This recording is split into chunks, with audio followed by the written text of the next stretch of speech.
कर्पूरगौरं करुणावतारं संसारसारं भुजगेन्द्रहारं सदा वसन्तं हृदयारविन्दे भवं भवानी सहितं नमामि।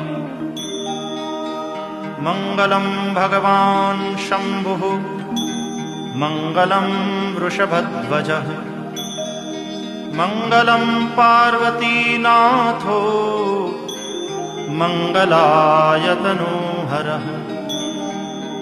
सर्वमङ्गलमाङ्गल्ये शिवे सर्वार्थसाधिके शरण्ये त्र्यम्बके गौरी नारायणि नमोस्तुते।